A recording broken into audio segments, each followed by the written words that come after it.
For centuries, the laws of physics seemed completely deterministic. If you knew where every particle was, how fast it was moving, and what the forces were between them at any one instant, you could know exactly where they'd be and what they'd be doing at any point in the future. From Newton to Maxwell, the rules that governed the universe had no built-in, inherent uncertainty to them in any form. Your only limits arose from your limited knowledge, measurements, and calculational power. All of that changed a little over 100 years ago, from radioactivity to the photoelectric effect, to the behavior of light when you passed it through a double slit. We began realizing that under many circumstances, we could only predict the probability that various outcomes would arise as a consequence of the quantum nature of our universe. But along with this new counterintuitive picture of reality, many myths and misconceptions have arisen. Here's the true science behind 10 of them. First myth is that quantum effects only happen on small scales. When we think of quantum effects, we typically think about individual particles or waves and the bizarre properties they display. But large-scale macroscopic effects happen that are inherently quantum in nature. Conducting metals cooled below a certain temperature become superconductors, where their resistance drops to zero. Building superconducting tracks where magnets levitate above them and travel around them without ever slowing down is a routine student science project these days, built on inherently quantum effects. Superfluids can be created on large macroscopic scales, as can quantum drums that simultaneously do and don't vibrate. Next myth says that quantum always means discrete. The idea that you can chop up matter or energy into individual chunks or quanta is an important concept in physics, but it doesn't fully encompass what it means for something to be quantum in nature. For example, consider an atom. Atoms are made of atomic nuclei with electrons bound to them. Now think about this question. Where is the electron at any moment in time? Even though the electron is a quantum entity, its position is uncertain until you measure it. Take many atoms and bind them together, such as in a conductor, and you'll frequently discover that although there are discrete energy levels that the electrons occupy, their positions can literally be anywhere within the conductor. Superposition is fundamental to quantum physics. Imagine you have multiple possible quantum states that a system can be in.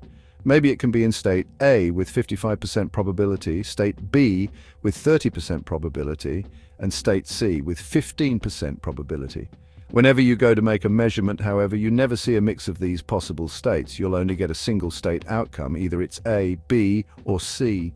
Superpositions are incredibly useful as intermediate calculational steps to determine what your possible outcomes and their probabilities will be, but we can never measure them directly.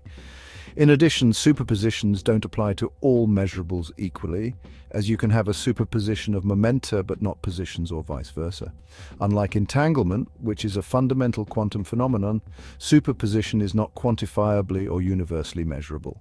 There's nothing wrong with us all choosing our favorite quantum interpretation. Physics is all about what you can predict, observe, and measure in this universe. Yet with quantum physics, there are multiple ways to conceive of what's occurring at a quantum level that all agree equally with experiments. Reality can be a series of quantum wave functions that instantaneously collapse when a measurement is made, an infinite ensemble of quantum waves where a measurement selects one member of the ensemble, a superposition of forwards-moving and backwards-moving potentials that meet in a quantum handshake, an infinite number of possible worlds corresponding to the possible outcomes, where we simply occupy one path as well as many others. Yet choosing one interpretation over another teaches us nothing except perhaps our own human biases. It's better to learn what we can observe and measure under various conditions, which is physically real, than to prefer an interpretation that has no experimental benefit over any other.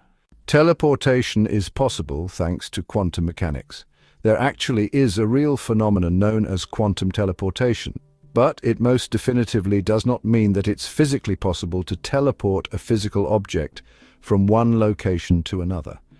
If you take two entangled particles and keep one close by while sending the other one to a desired destination, you can teleport the information from the unknown quantum state on one end to the other end. This has enormous restrictions on it, however, including that it only works for single particles and that only information about an indeterminate quantum state, not any physical matter, can be teleported. Even if you could scale this up to transmit the quantum information that encodes an entire human being, transferring information is not the same as transferring matter. You cannot teleport a human ever with quantum teleportation. Everything is uncertain in a quantum universe, or is it? While some things are uncertain, many things are extremely well defined and well known in a quantum universe.